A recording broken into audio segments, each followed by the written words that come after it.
Hey, welcome to Dream It Make It. Today we are firing up my brand new offset Oklahoma Joe's Longhorn, the Star Edition. I've never used an offset before. This is my first time, so I'll walk you through what it is for a beginner to use an offset.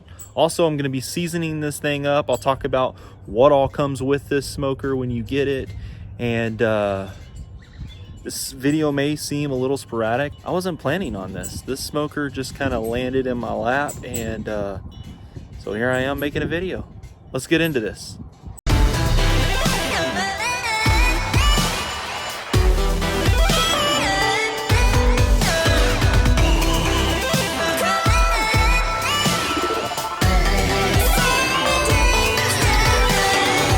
All right, so here it is. My Oklahoma Joe Longhorn reverse flow. It's the Star Edition, and I did buy it pre-assembled, and I did that because I didn't want to risk. I've seen some videos where there's been like bad weld spots, and so I wanted to be able to inspect it and see, make sure that all the welds looked good on it. But there it is. We're going to go ahead and get this thing opened up. We'll look at everything that it comes with, and then we'll get this thing seasoned up. Oh yeah, the night I picked it up, we had this muddy rain, so we're going to get all that cleaned up also, and my cover should be here today for it. We are also probably going to replace those gauges, because the gauge on my Bronco is not very good. So we'll probably just get those replaced. Not in this video, but in the future.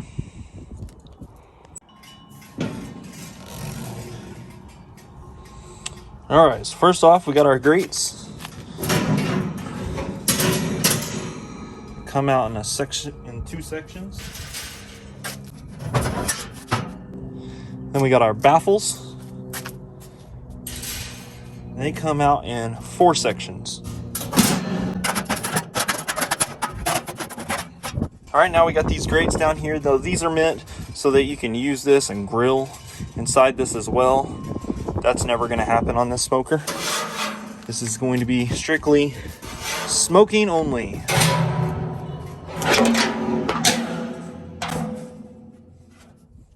That was fun. Camera's all good, just so you know. All right, so that's everything there. Let's go ahead and move over to the firebox. I'm really glad I got the Star Edition. I mean, that like screams Texas, doesn't it? Anyways, comes with this grate also. So if you want, you can grill right there in the firebox. And again, there will be no grilling done on this smoker. This is just going to be smoke. And then there's that grate at the bottom. All right, so I've got everything out of here. What I'm going to go ahead and do is I'm going to get this thing sprayed down with, I'm using olive oil, mainly because it's the only oil that I have on me right now. So I'm going to spray it down with some olive oil, and then we're going to get this thing fired up. All right, so I went ahead and got my racks back in because there's a good chance that I'm probably going to use those to set a water pan on. And I'm using this right here, just some olive oil spray, and I am just gonna coat the entire inside of this smoker. Just realized you're not seeing much. All right, then we're gonna get the top side here, get that wall down there, boom, bring it over right there. I'm gonna go ahead and hit the lid. All right, then I'm gonna come over and I'm gonna do the same thing in the firebox. Get this thing coated down, up above the lid. All right, and then once we get this thing going, I'm gonna add parts and pieces as we go and get those in there and seasoned as well. All right, so I got 2 of these tumbleweeds going. Go ahead and get this all fired up. We're going to take our full basket of B&B lump charcoal, and we're going to let this light up all the way to the top where everything's ashed over. Get that dumped into our firebox. All right, after about 5 to 10 minutes, somewhere in there, it looks like, you can see right there, they're starting to ash over all the way through. I think I'm going to go ahead and dump these in and get this fire going.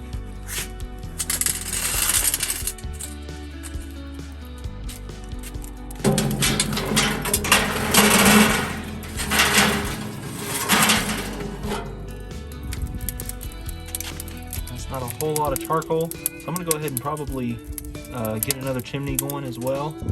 Alright, so instead of doing another chimney, I just decided to pour some in here. And I don't know if you watch the Mad Barbecue Scientist or not. You should. He's got a ton of knowledge. Anyways, he uses these awesome things when working with a small offset. So you can just pick the pieces up and move them around. I thought that was pretty smart.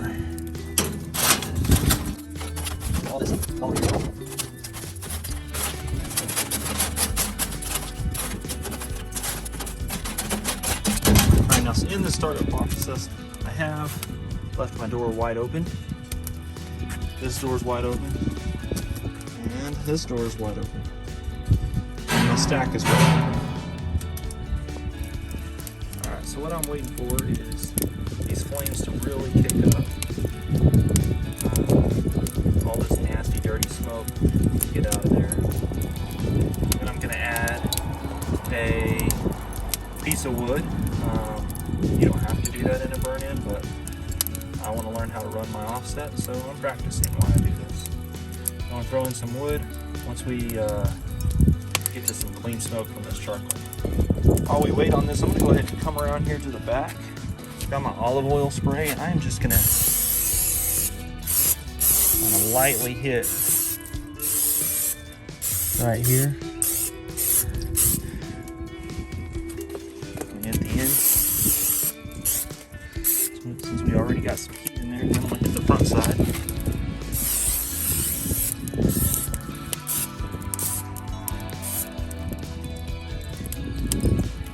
And once I shut that lid down, I'll get the top of the lid as well. Alright, so on the camera, I went ahead and set this slit right here on the corner of my firebox so it can start getting warm. I also wiped down the oil, and then now I'm going to go ahead, since we're running a good flame, I'm going to kick down my lid. Again, stack is open. I do have this end down here. That fire is going really good now. That's a good sign. We're going to let that flame roll for just a little while. I'm going to keep this split as far this way as we can.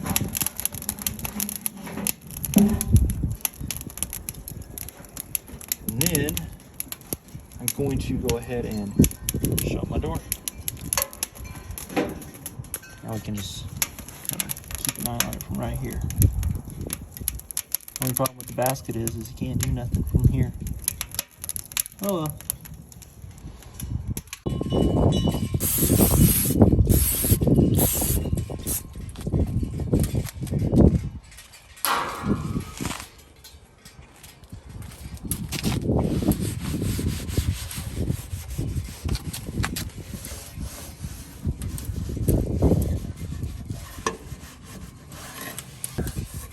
Alright.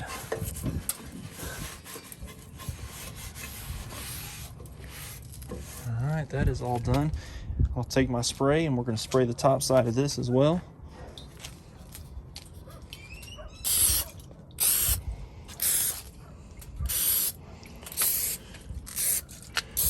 kind of going around across the bottom here. Go around back, get my stack, cross the lines across the back. Then I'm gonna get my towel and wipe it all in.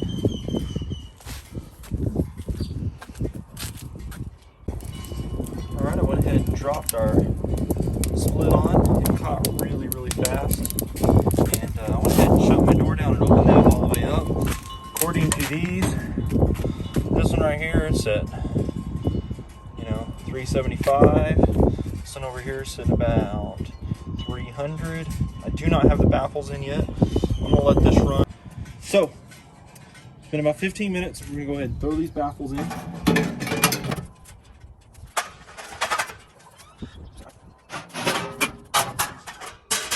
Sorry, I had them stacked backwards. There we go.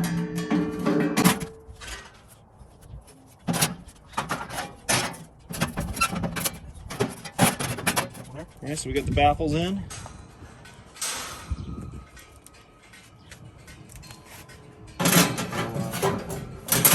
Grates in there. I knew that wasn't fitting right. There we go. One.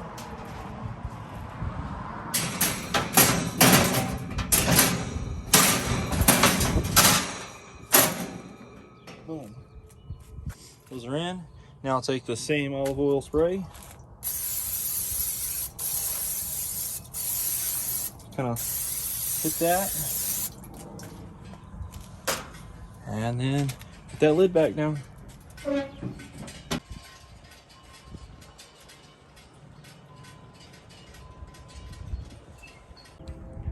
Okay, it's been about 45 minutes and I'm running that still wide open as far as that slide there.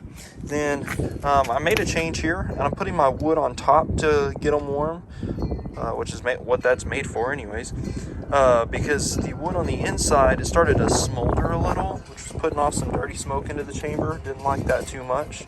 I did add that other log after about 20 minutes because I needed some more heat in the chamber. We're about to add this one right now. So here's this. This is showing little over 250, just barely over 250. This is showing just a little under 275. It's actually creeping up to 275 now. I went ahead and brought out my Inkbird. So the one on the right correlates with this side, one on the left correlates with this side. So on the right side, down on the grates, our right side is running at 242 and the left at 228. So on the right, it's pretty close to that top one. And then on the left, this top one is way off from grate level. So there's that. So I'm definitely probably going to be replacing these. I know this is not down at grate level, so they're not going to be dead on, but I have actually put my probes in my Oklahoma Joe Bronco right next to this, and these were far away from what these are. And I've tested these are true. This Inkbird is awesome. I highly suggest getting one of these. So that's where we're at. Let's go ahead and, how hot is that wood? So we're gonna set this wood right here. Open up our box, see what we got here. Yeah, see that one's starting to break away. That one's okay right there. So we're gonna toss that piece right there. We're gonna leave this open for just a minute. We're gonna wait until it bust opens and flames. Gets rid of any of that dirty smoke that could happen. That one did have some arc on it, just so you know. We'll get this up and going.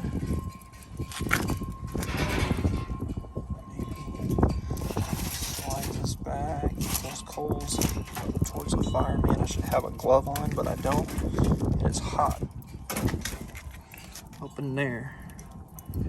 Alright, so still got some dirty smoke going on, so we're just going to leave this open for a minute. while that's open, you can look here, see what the temp did. Did drop some, especially on those gauges, and it dropped there as well. That's okay. It's going to happen when you open your firebox. We just want to make sure we get clean smoke going.